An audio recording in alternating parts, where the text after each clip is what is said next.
ዲጄ አቤ ዩቲዩብ ቻናል።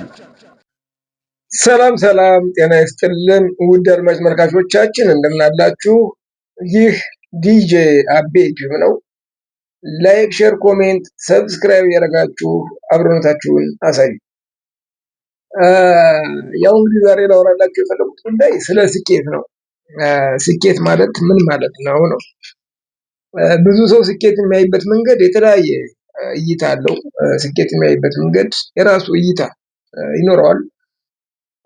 አንዳንዱ በትምህርት ስኬታማ መሆን እንደ ስኬት ያስባል። አንዳንዱ በኢኮኖሚካሊ ወይም በንግዱ ዓለም ስኬታማ መሆኑን ያስባል እንደ ስኬታማ። አንዳንዱ ከሀገር መውጣት እንደ ስኬታማ ያስባል። መኪና መግዛት፣ ቤት መስራት ምናምን እነዚህ እንደ ስኬት፣ አግብቶ መውለድ ምናምን እንደ ስኬት። ስኬቶች የራሳቸው ሚዛን አላቸው። ሰዎች የሚያዩበት ሚዛን አላቸው። ሁሉም ልክ ሊሆን ይችላል በራሱ እይታ፣ ልክም ነው። በእርግጥ እነዚህ ከህይወቶች ውስጥ የምትራመዳቸው አንድ የስኬት ጎዳናዎች ናቸው። ከዛ ውጭ ደግሞ ዲጄ አቤ ዩቲዩብ ቻናል ያው እንደነገርኳችሁ ሁሉም የስኬት እይታው ይለያል ብያችኋለሁ አይደለ?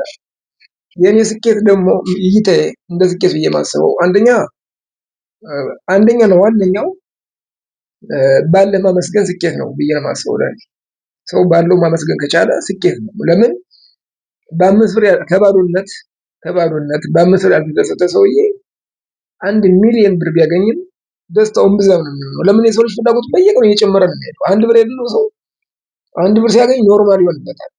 5 ብር ሲያገኝ ኖርማል ይሆንበታል። ለምን 5 ብር ኖሯት 10 ብር እንደ ትልቅ የሚያይ ሰው 10 ብር ሲያገኝ እንደዚህ እንደ ኖርማል ነው የሚሆነውና ሚሊዮን ሲደርስ ደግሞ ሚሊዮን ኖርማል ይሆንበት ነው ማለት ነው። ስለዚህ የሰው ልጅ ከ1 ብር ጀምሮ ምስጋና ከሌለው ከ1 ብር ጀምሮ ደስታ ከሌለው ምንም ነገር ቢያገኝ ምንም ነው እና ስኬት የሚጀምረው ከትንሽ ነው።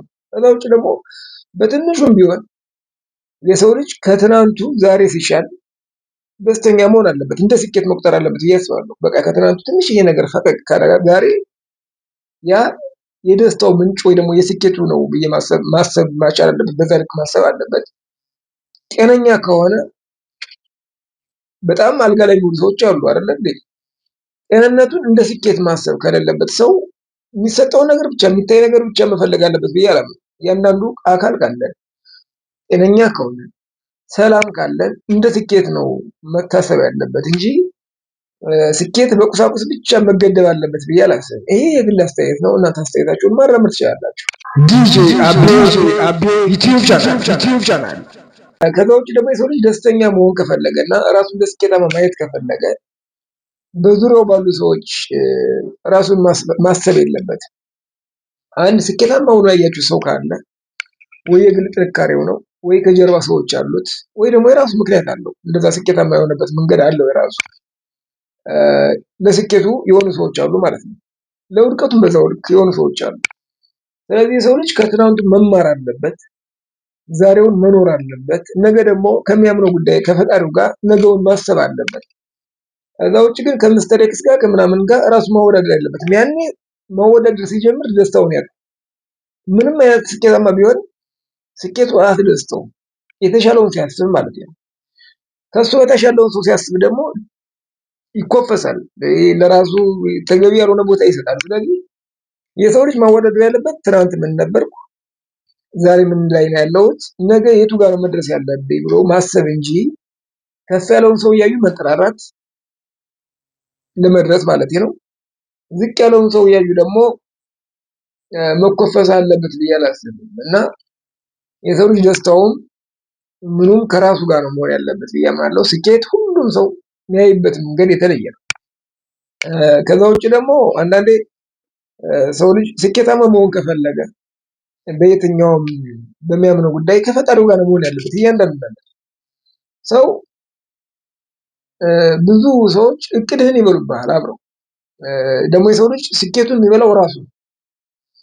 አሁን አንዳንድ ጓደኞች ልክ የምናስበውን ነገር በጣም አፕሪሼት እንደሚያደርጉ እንደሚደግፉ ሁሉ የምናስበውን ሀሳብ የሚያቀጭጩብን ሰዎች ደግሞ አሉ። በቃ ኧረ በስመ አብ እንዲህ አንተ ጋር ሄድ ምናምን አንዳንድ ለሆነ ቦታ ይሰጡና ኧረ አንተ ጋር እንደዚህ አይሆንም እንደዚህ ነው ምናምን አንቺ ጋር ምናምን ብለው አሳንፈው ወደማይሆን ነገር ውስጥ የሚያስገቡን ሰዎች አሉ። ይህ ማለት የሰው ሀሳብ ሙሉ በሙሉ አይጠቅም እያልኩ አይደለም። የሚጠቅሙ አሉ፣ በዛው ልክ ደግሞ የሚጎዱ ደግሞ አሉ። ወዳጅ መስለው የሚጎዱ፣ ጠላት ሆነው ደግሞ ምንም አያደርጉ ሰዎች አሉ። ስለዚህ ጠላት ማለት ሰው እንደውም ብዙ ጊዜ የሰው ልጅ ጠላቱ ብዬ የማስበው ራሱ አንዳንዴ በጣም ስኬት እናስብና የተሻለ ህይወት እናስብና ግን ህይወታችን የምናበላሸው እኛው ራሳችን። ዲጄ አቤ ዩቲዩብ ቻናል የአንበሳውን ድርሻ ለራሳችን ለውጥ ለራሳችን ውድቀት የአንበሳውን ድርሻ የምንወስደው እኛው ራሳችን እና ስኬት መለኪያው ብዙ ነው። እያንዳንዱ ሰው የተለየ ነገር ያስባል። ስኬትን እንደዚህ መሆን ይላል። ስኬቱን ደግሞ በራሱ ጊዜ ሲበላው ታዩታላችሁ። እና ስኬት ለእናንተ ምንድን ነው ብዬ ወደ እናንተ ጥያቄውን ማድረስ እፈልጋለሁ ወይ መጠየቅ እፈልጋለሁ። አሁን የዘረዘርኳቸው ነገሮች ናቸው ወይ ለእናንተ ስኬት? ቅድም እንዳልኳችሁ በቁሳቁስ የተለካ ነው? በቅንነት የተለካ ነው? በቤተሰብ የተሞላ ነው ወይስ ከሀገር ውጭ በመውጣት ነው?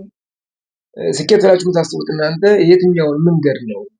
ለእኔ ግን ስኬት የምለው ባለ ማመስገን፣ ከትናንት መማር፣ ዛሬን መኖርና ነገን ማሰብ ነው ስኬት ብዬ ነው የምወስደው።